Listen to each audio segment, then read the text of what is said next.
Thank you, guys. Thanks for listening. I love you. Do have a peaceful, loving, and relaxed remainder of this holy evening. Good night and God bless. Take care, everyone. Good evening.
In Essequibo, 99.1 FM. Burby's 99.5 FM. Kaieteur Radio.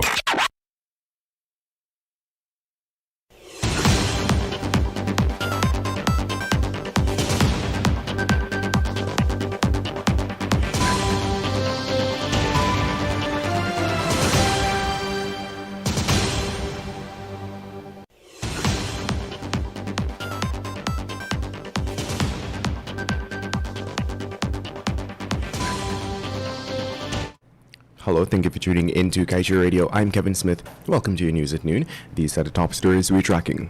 ExxonMobil extracts $1.3 billion in first half of 2021 as Guyana gets $200 million in royalty and entitlement during same period.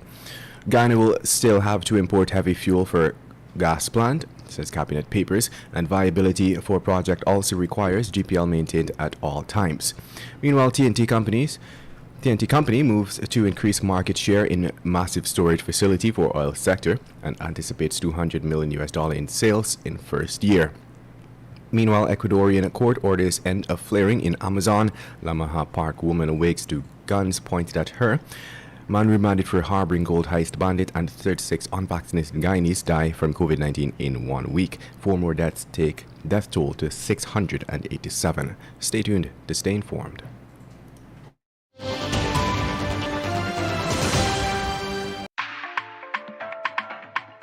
Hey, you!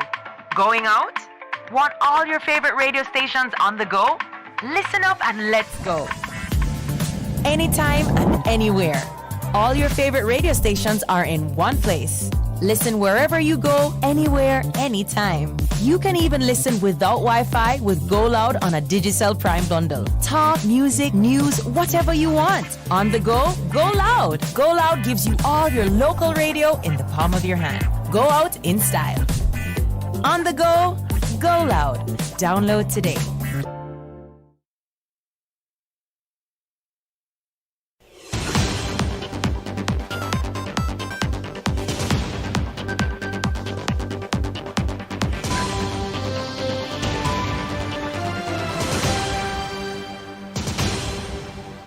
And now for the news in detail. The ExxonMobil-led consortium operating in the starboard block has already extracted some $1.3 billion in crude oil from the Liza 1 oil field being produced by the Liza Destiny oil vessel.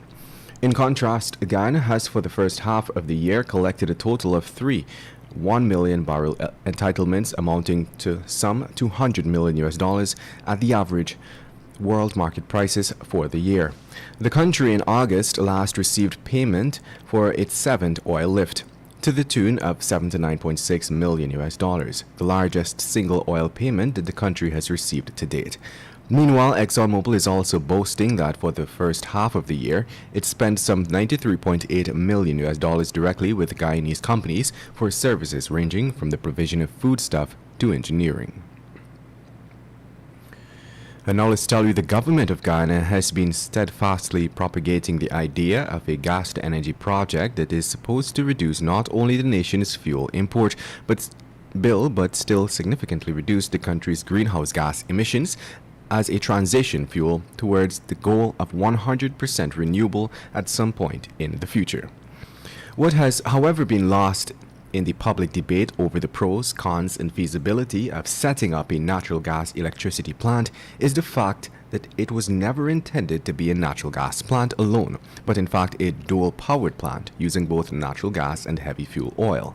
This much is documented in a cabinet paper back in 2018, where the executive was being asked to finalize a landing site for the gas pipeline that is expected to pipe the associated gas to shore.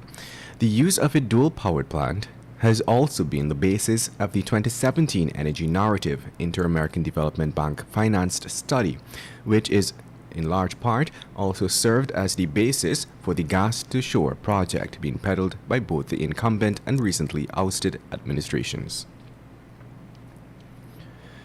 In other news, the PPPC administration under the Ministry of Public Works recently awarded a contract for $2 million to a local company named Total Solutions for the supply of 2 additional air bridges for the long ongoing Chedi Jagan International Airport project.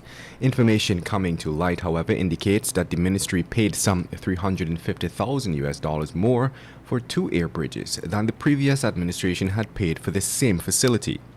Former Minister of the then Ministry of Public Infrastructure, David Patterson, in light of the disclosed figures for the new air bridges for the rehabilitated CJIA, recently made public the decision by his APNU AFC to purchase 2 air bridges at the same specifications for $350,000 less than the current administration is expending.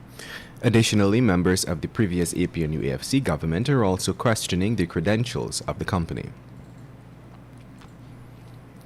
And moving on, an Ecuadorian court has ordered an end to the flaring practice in that country, affecting some 447 flares in the country located in the Amazon basin. This much is documented in a March 9, 2021 editorial by Antonio Jose Paz Cardona, a Mongo Bay correspondent, which reported that Ecuador's court ordered an end to 447 gas flares by the oil industry in the Amazon. This order was geared chiefly toward the Orellana and Sucombios vicinity, respectively. These vicinities were predominantly affected by most of the flares in terms of health and environmentally oriented impacts. Cordana denoted that Pablo Farado, a lawyer, represented 9 girls who had petitioned for the elimination of flaring by the oil industry to burn off natural gas for the aforementioned vicinities. And moving on, a 34-year-old female resident of Lamaha Park, North Ranville, Georgetown, awoke yesterday to guns pointed at her by 4 bandits. The 4 gunmen reportedly invaded the woman's home around 3 hours. The woman had reportedly secured her home and went to bed on Sunday evening, leaving her bedroom door open. Around 3 hours, she was awakened by 4 men pointing their guns at her. She recounted that they demanded money and valuables before using a bedsheet to bind her hands. The men then ransacked the house and stole 3 Samsung smartphones valued at $165,000, a television set, and a wood drill. You're listening to Kaieteur Radio 99.1 and 99.5 FM. This is your news at noon. We will return after the break. It's Tuesday, September 14th.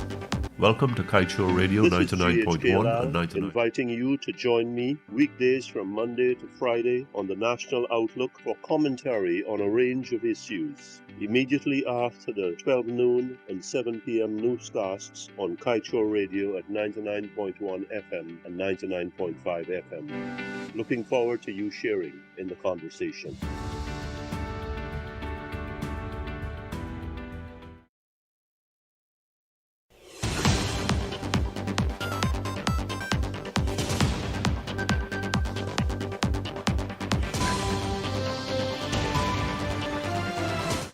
Welcome back. Let us continue with the news.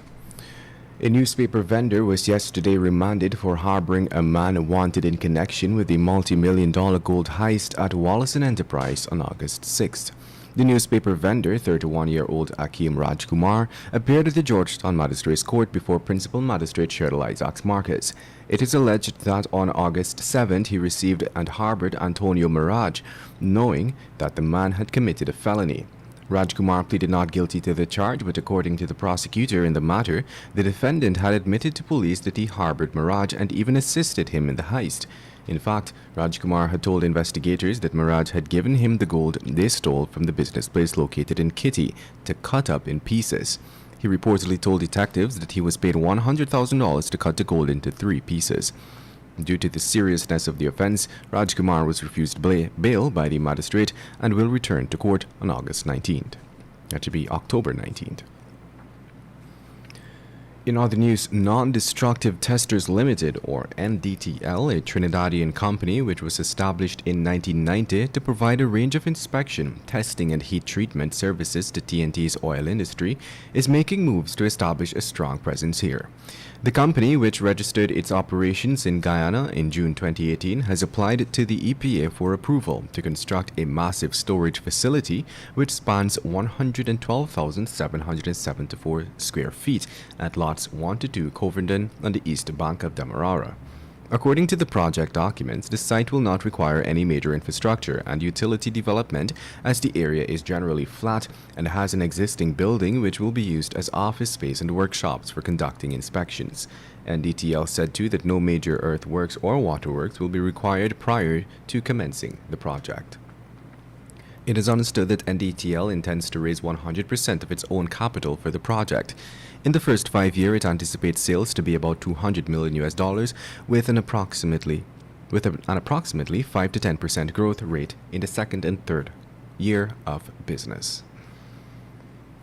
Now for your COVID-19 update, followed by the page 7 of the Kaieteur News dedicated to, of course, being blunt. The Ministry of Health yesterday recorded 4 more fatalities as a result of COVID-19, taking the total number of deaths from the pandemic to 687. The ministry pointed out that the 4 deaths were that of women who were all unvaccinated. Their deaths are now added to a list of 36 other unvaccinated Guyanese who succumbed to the dreaded virus during last week alone. Additionally, 123 persons have tested positive for the virus in the last 24-hour period, taking the overall number of infections since March 2020 to 28,099. There are 26 patients receiving critical care in the COVID-19 ICU, 153 in institutional isolation, 3,011 in home isolation, and 16 in institutional quarantine. A total of 24,222 people have recovered to date. If the increased cost for the Whale site of the gas to shore project, as warned by Exxon, isn't a problem for the PPP government and its oil leader Bharat Jagdeo, then billions in other inflated costs submitted by Exxon do not matter either. Guyanese just pay. It is not Vice President Jagdeo who is paying. This explains why Exxon has been aggressive with submitting expenses in any slapdash manner that doesn't meet international standards and gets away with such rapacious practices here. It is because the PPP government and its oil leaders do not care. After all, it is the Guyanese taxpayers who have to pay, not them. And with that, we've come to the end of today's News at Noon. I'm Kevin Smith. Thank you for listening.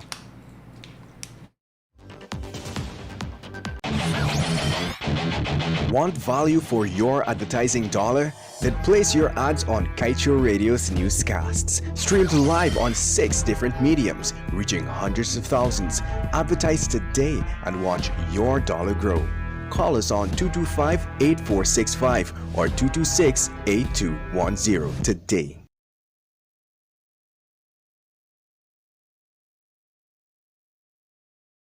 Important. He said it's a toolkit. Every citizen, every home, every businesses should and must have. He said this at a function he attended last week. He was appealing to the local citizens to consider investing in insurance, since it is a vital part of any company, household, or citizens. He said it's a risk management